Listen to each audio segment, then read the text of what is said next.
దేవునికి స్తోత్రము. ప్రభు పేరట మీ అందరికీ నా వందనాలు. ఈ దినము కొరకై ఏర్పాటు చేయబడిన వాక్య భాగము యోహాను సువార్త 19వ అధ్యాయం 12వ వచనం. ఈ మాటను బట్టి పిలాతు ఆయనను విడుదల చేయుటకు యత్నము చేసెను గాని యూదులు, నీవు ఇతని విడుదల చేసితివా?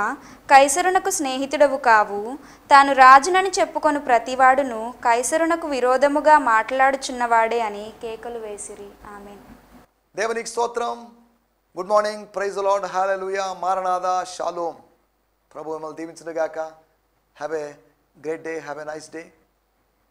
ఉదయకాల వ్యక్తిగత పర్సనల్ మెడిటేషన్ అనగా ఉదయాన్నే ఆత్మీయ బ్రేక్ఫాస్ట్ అనగా ఆత్మీయ అల్పాహారాన్ని లేకపోతే ఆత్మీయ విందును చేశారని, విందును ఆరగించారని నేను భావిస్తున్నాను. బైబిల్ శ్రేష్టమైన పుస్తకం, దీన్ని ధ్యానించాలి.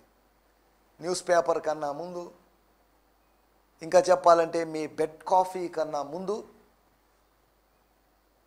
దేవుని వాక్యాన్ని ఇది మన ప్రోగ్రామ్ 8 గంటలకు వస్తుంది. 8 గంటలంటే కొద్దిగా లేటే.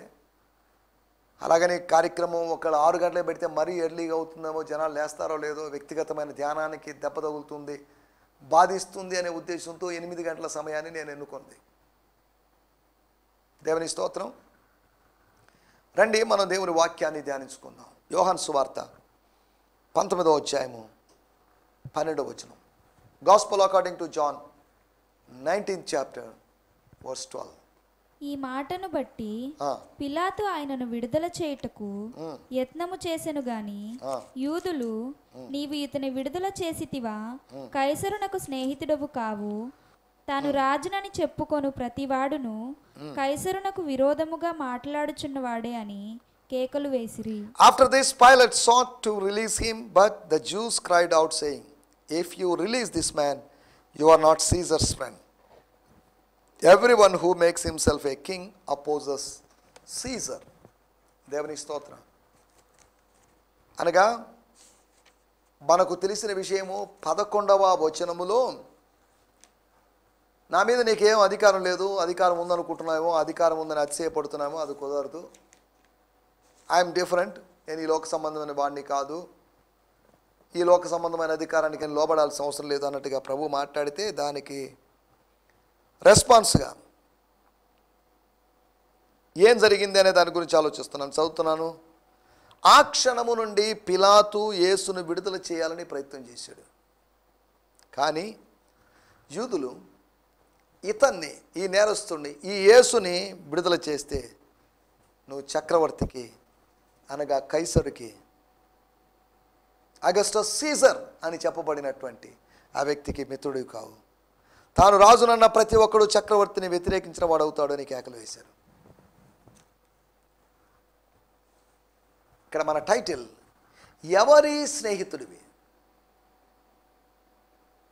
ఎవరి స్నేహితుడివి నువ్వు? ఎవరికో ఒకరికి స్నేహితులమే మనం. మన స్నేహితుల జాబితా ఎక్కువ ఉంటుంది. ఫేస్బుక్లోకి వెళ్ళిపోతే ముఖ పరిచయాలు ఉండవు, ఏముండవు, తెలియదు. ప్రతి వాడికి ఫ్రెండ్ రిక్వెస్ట్ పంపిస్తాం, వాడు యాక్సెప్ట్ చేస్తాడు, గర్వంగా చెప్తాం, నాకు 3000 మంది ఉన్నారు, 4000 మంది ఉన్నారు అని గర్వంగా మనం చెప్పుకుంటూ ఉంటాం. మనకు స్నేహితుల్ని మనం సంపాదించుకోవాలి. స్నేహితులు ఉంటే తప్పేం కాదు. లూకాసు వార్త 16వ అధ్యాయం 9వ వచనంలో రాయబడింది, అన్యాయపు సిరి వలన, అన్రైచియస్ మెమన్ వలన మీరు స్నేహితుల్ని సంపాదించుకోండి. యేసు ప్రభు స్నేహితులను సంపాదించుకున్నాడు. ఎవరోళ్ళు అని ఆలోచిస్తే 12 మంది శిష్యులు ఆయన స్నేహితులే. ఎందుకంటే శిష్యులు కదా, స్నేహితులు కాదు కదా. శిష్యులు వేరు, స్నేహితులు వేరు కదా అని మీరు అనొచ్చు. వాస్తవమే. కానీ యేసు ప్రభువే స్వయంగా చెప్పినట్టు మాట ఏంటంటే, నేను మిమ్మును దాసులని పిలవక స్నేహితులని పిలుస్తున్నాను. No more I call you as servants, but I call you as friends. నా తండ్రి మోషేను ఏ విధంగా స్నేహితులని పిలిచాడు, నా తండ్రి అబ్రహామును ఏ విధంగా స్నేహితులని పిలిచాడు, అలాగే నేను మిమ్మల్ని స్నేహితులని పిలుస్తున్నాను. దేవుని స్తోత్రం. యేసు యొక్క mentality friendly mentality, friendly nature. మనలో చాలామంది యొక్క వ్యక్తిత్వం కూడా ఫ్రెండ్స్, చాలామంది ఫ్రెండ్స్. ఒక చోట నుంచి మరొక చోటుకి వెళ్ళినప్పుడు వాడిని బలకరించి, వీడిని బలకరించి చాలామందిని మార్గం అంతా వాళ్ళు కలుసుకొని బిజీగా ఉండడం. మన ఫ్రెండ్ సర్కిల్ని ఎంత ఉందో ఆయా సందర్భాల్లో మనం చూపించుకోవడానికి ప్రయత్నం చేస్తాం.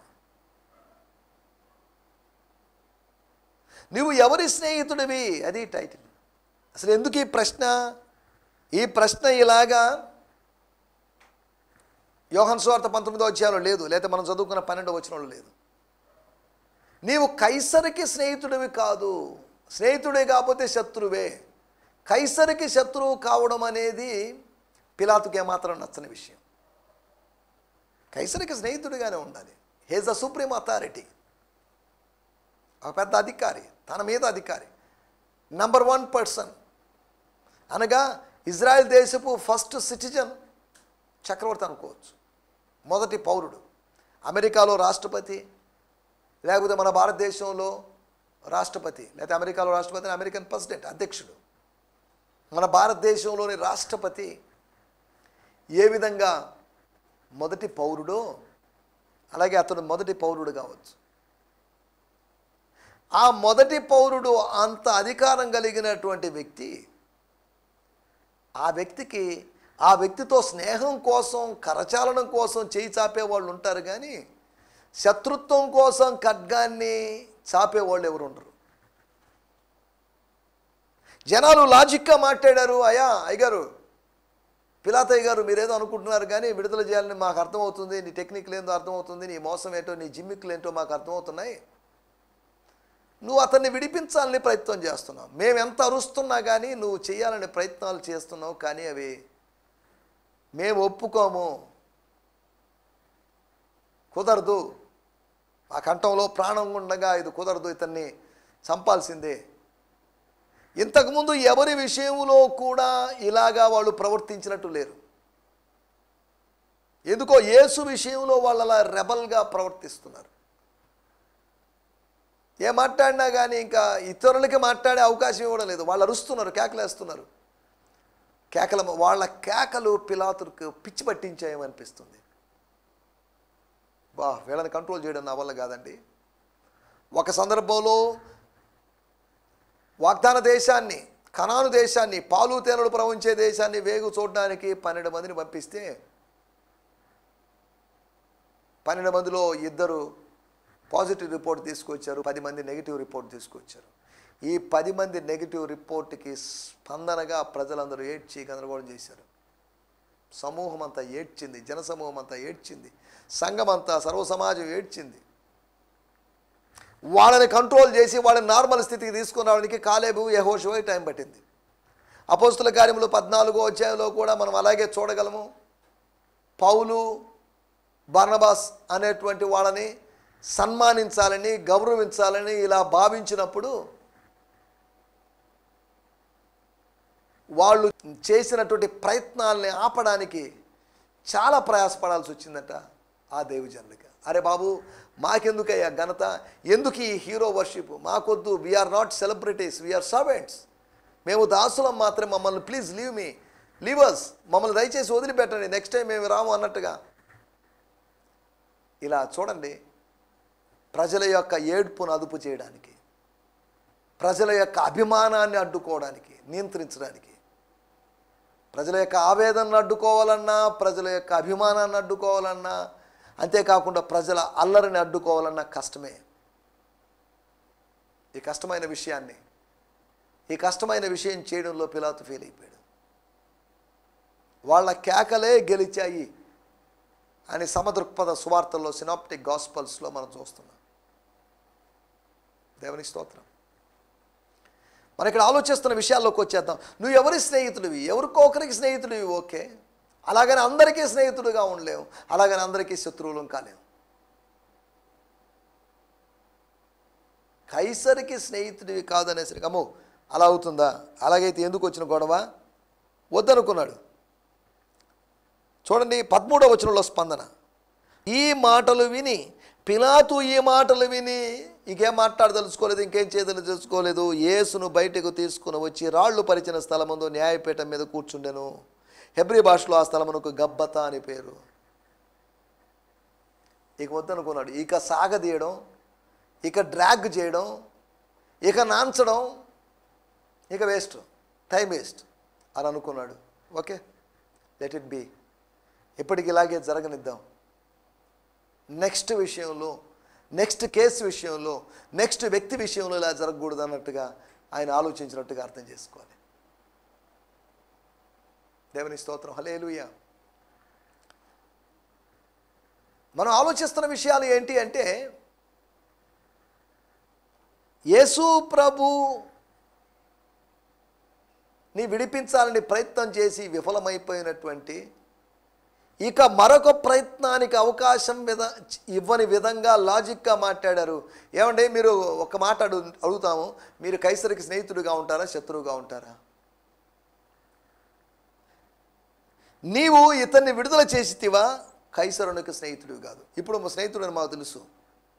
స్నేహితుడు మరో స్నేహితుడికి విరోధంగా మాట్లాడు, ప్రవర్తించడు కదా. తాను రాజునని చెప్పుకునేవాడు, అనగా తాను రాజునని చెప్పుకున్నాడే కైసరు పీఠానికి ఎసురు పెట్టబడింది అని అర్థం. కైసరునికి విరోధముగా మాట్లాడుచున్నవాడే ఇతడు కైసరుకు విరోధంగా మాట్లాడుతున్నాడు. కైసరు యొక్క శత్రువు యేసు క్రీస్తు, కైసరు యొక్క శత్రువు. కాబట్టి ఇతన్ని సమర్థిస్తున్నావు అంటే, వెనకేసుకొస్తున్నాడే, నువ్వు కైసరుకి శత్రువు అవుతావు. లూకా సువార్త 7వ అధ్యాయంలో మనం గమనించినట్లయితే యేసు ఎలా పిలువబడ్డాడో చూడండి. ఆయన ఏమని పిలువబడ్డాడని మనం ఆయన స్నేహితుడని పిలువబడ్డాడు. ఎవరికి స్నేహితుడు? మనమందరం అధికారులకో లేకపోతే వాళ్ళకి వీళ్ళకి స్నేహితులని పిలువబడతాం. 7వ అధ్యాయంలో 34వ వచనంలో మనం గమనిస్తే, మనుష్య కుమారుడు తినుచును త్రాగుచును వచ్చెను గనుక మీరు ఇదిగో వీడు తిండిపోతును మద్యపానీయు సుంకరులకును పాపులకును స్నేహితుడని అనుచున్నారు. ఒకటి సుంకరుల స్టోరీ మనకు తెలుసు. సుంకరులు ఎవరో తెలుసు. జక్కయ్య ఒక ట్యాక్స్ కలెక్టర్, సుంకరి. లూకా సువార్త 18వ అధ్యాయంలో ఒక సుంకరి స్టోరీ కనిపిస్తుంది. దేవా, పాపినైన నన్ను కరుణించుమని అడిగి కరుణను పొందుకున్నటువంటి ఒక వ్యక్తి యొక్క స్టోరీ. సుంకరులు అనగా అన్యాయస్తులని వాళ్ళ ప్రజల యొక్క భావన. అన్యాయస్తులే, కానీ అలాగనే అంతమంది న్యాయస్తులు కూడా ఉండకపోరు. పాపులకు స్నేహితుడు. ఈయన పరిశుద్ధుడు కాదు. పాపి అనే స్త్రీ ముట్టుకుంటే ఈయనకు అర్థం కాలేదు, ఈయన పరిశుద్ధుడు కాదు, ప్రవక్త కాదు. పాపులు అంటే యూదులు ఎవరిని ఉద్దేశించి అంటారంటే అన్ని జనులను ఉద్దేశించి అంటారు. అనగా సుంకరులకు అన్ని జనులకు స్నేహితుడు ఇతను. He's a friend of tax collectors and sinners. We are saints, మేము పరిశుద్ధులము, మిగతా వాళ్ళందరూ పాపులు. కాబట్టి నువ్వు ఎవరి స్నేహితుడివి? పిలాతు గారు, మీరు కైసరు స్నేహితుడిగా ఉండాలని మా ఉద్దేశం. ఇతడు ఈ ముద్దాయి, ఈ బోన్లో ఉన్న వ్యక్తి, ఈ న్యాయస్థానంలో ఉన్న వ్యక్తి, రాళ్ళు పరిచినటువంటి పీఠం మీద ఎదురుగా ఉన్నటువంటి వ్యక్తి. ఇతడు కైసరునకు విరోధి, కైసరునకు శత్రువు. నువ్వు ఎవరితో స్నేహంగా ఉన్నావు? నీ స్నేహితులు ఎవరు? నీ స్నేహితులు ఎవరో చెప్పు. నువ్వు ఎటువంటి వాడు నేను చెప్తానని ఒక ఫిలాసఫర్ చెప్పాడు. మనకు తగ్గట్టు మన స్నేహితుల్ని మనం ఎంచుకుంటాం. గొప్ప గొప్ప వాళ్ళతో స్నేహం చేయాలని మనం ప్రయత్నం చేస్తాం. తక్కువ వాళ్ళతో ఎప్పుడు స్నేహం చేయాలని ఇష్టపడం. హై లెవెల్ వాళ్ళతోనే, మన దగ్గర డబ్బు లేకపోయినా డబ్బున్న వాళ్ళతోనే ఇలాగా మనం స్నేహం చేయాలని ప్రయత్నం చేస్తాం. ఎవరితో స్నేహం చేస్తాం? ఈ స్నేహాన్ని గురించి ఒక మాట మనం చదువుకోవాలి. యాకోబు పత్రిక 4వ అధ్యాయంలో యాకోబు భక్తుడు చెప్పిన మాట ఏంటంటే, 4వ వచనంలో, వ్యభిచారిణులారా, నమ్మక ద్రోహులారా, వ్యభిచారులారా అనడానికి నమ్మక ద్రోహులారా అని అన్నాడు. ఈ లోక స్నేహము దేవునితో వైరమని, ఈ లోక స్నేహము లోకమును సృష్టించినటువంటి సృష్టికర్తకు విరోధంగా జరుగుతుందని, ఆయనతో వైరమని, గొడవని, కలహమని మీరెరగరా? మీకు తెలియదా? ఇంకా తెలుసుకోలేదా? ఈ ఆత్మీయ సత్యం మీరు తెలుసుకోలేకపోయారా? మర్మం మీకు ఇంకా బయలుపరచబడలేదా?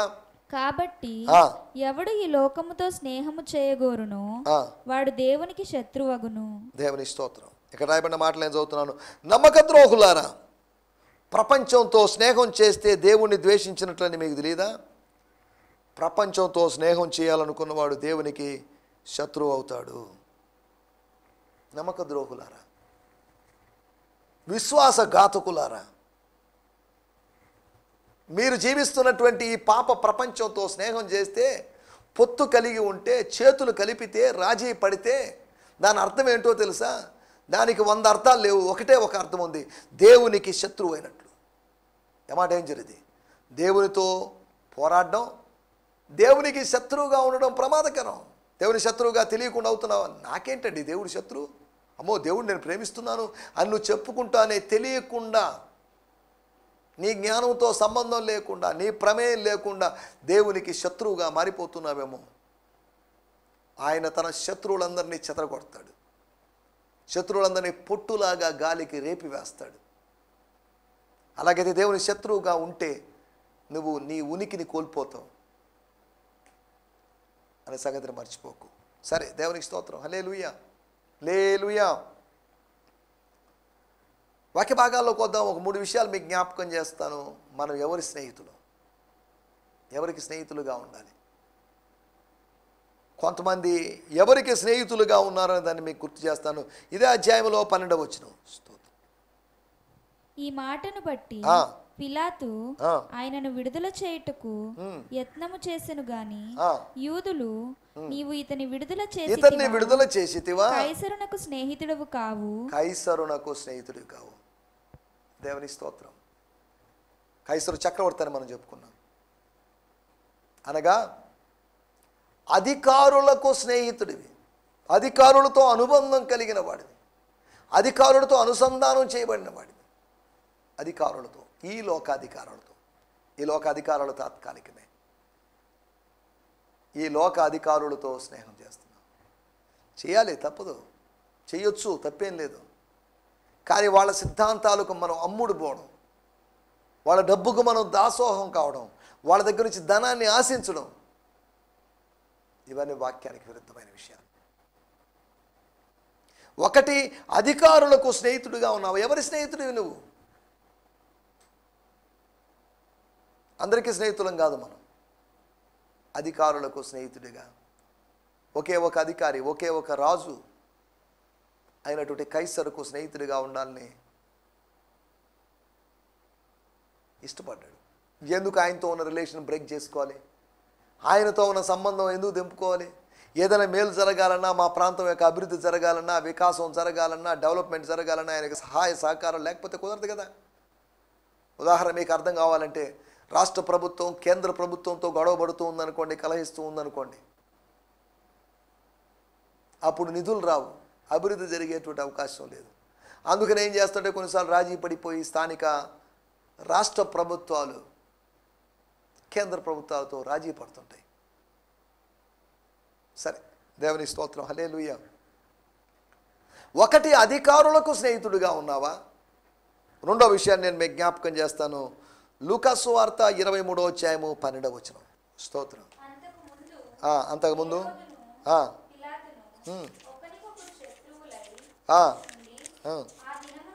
ఆ దినముననే ఒకనికొకడు మిత్రులయ్యారు. ఎప్పుడు? కారణం ఏంటి? ఆ రోజు. ఏ రోజు? అనగా అన్న, కయప, పిలాతుల తీర్పు తర్వాత, అనగా పస్కా పండుగ రోజు. నేను చదువుతున్నాను లేఖన భాగాన్ని. ఆ రోజు హేరోదు, పిలాతు ఇద్దరు మిత్రులయ్యారు. ఆనాటి వరకు వాళ్ళు శత్రువులుగా ఉన్నారు. శత్రువులు మిత్రులయ్యారు. కారణం ఏంటి? ఒకవేళ హేరోదునో లేకపోతే పిలాతును అడిగితే, ఏమండి మీ ఇద్దరి మధ్యలో కొంతకాలంగా పచ్చగడ్డి వేసినా బగ్గుమనేది కదా, ఏమైంది మీ ఇద్దరి మధ్యలో? సరే, ఆ బట్టను వదిలిపెట్టేసేయండి, అది ఎప్పుడో ఓల్డ్ గొడవ, ఇప్పుడు లేదు, మేము కలిసిపోయాం, రాజీ పడిపోయాం. కారణం ఏంటి? మమ్మల్ని కలిపింది ఒకడు, మాకు తెలియకుండా పరోక్షంగా యేసు కలిపాడు. యేసు ద్వారా మేము కలిసాం. సామెతల గ్రంథం 16వ అధ్యాయంలో ఉంది, ఒకని ప్రవర్తన దేవునికి ప్రీతికరమైనప్పుడు ఆయన వారి శత్రువులను కూడా స్నేహితులుగా, మిత్రులుగా మారుస్తాడని రాయబడింది. అనగా హేరోదు ప్రవర్తన దేవునికి ఇష్టమైందనో, పిలాతు ప్రవర్తన దేవునికి ఇష్టమైందనో కాదు. సందర్భం వచ్చింది కాబట్టి దాన్ని ప్రస్తావించేంతవరకే, కానీ వాళ్ళిద్దరు మిత్రులు అయిపోయారు. దేవుని స్తోత్రం. హల్లెలూయా. అనగా యేసు శత్రువులను పెంచేవాడు కాదు, కానీ శత్రుత్వాన్ని తుంచి మిత్రుత్వాన్ని పెంచేవాడు, మనకు స్నేహితుల్ని అనుగ్రహించేవాడు అనే సంగతిని మనం జ్ఞాపకం చేసుకోవాలి. ఒకటి, నువ్వెవరికి స్నేహితుడివి? అధికారులకు స్నేహితుడివా?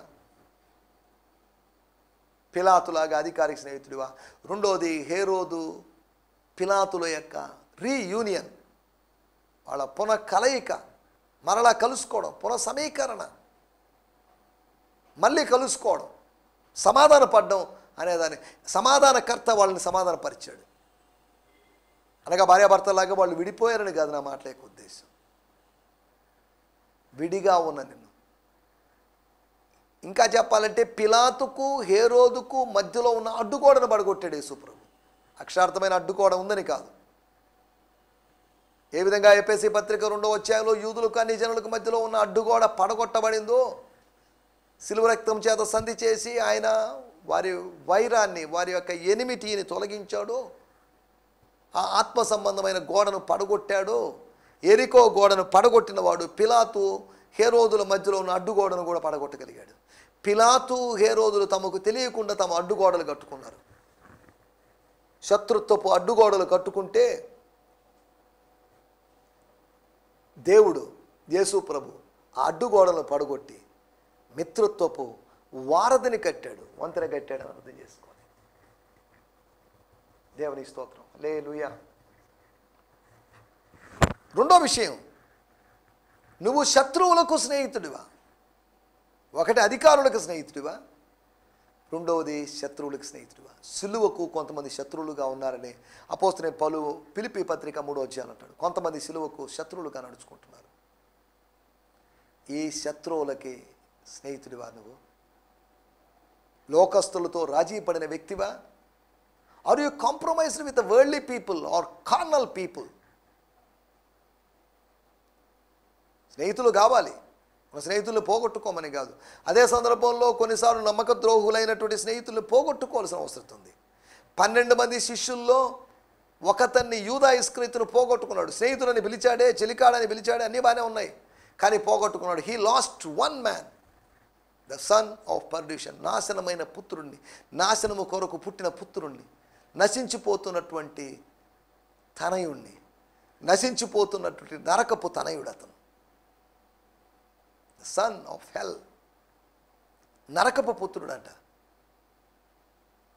దేవుని స్తోత్రం, హల్లెలూయా. మనం ఆలోచిస్తున్నటువంటి మాటల్లో మూడో మాటకు వచ్చేద్దాం. మనం ఎవరి స్నేహితులుగా ఉండాలి, లేకపోతే స్నేహితులు ఎవరు అనే దాని గురించి మనం కొద్దిగా ఆలోచిస్తున్నాం.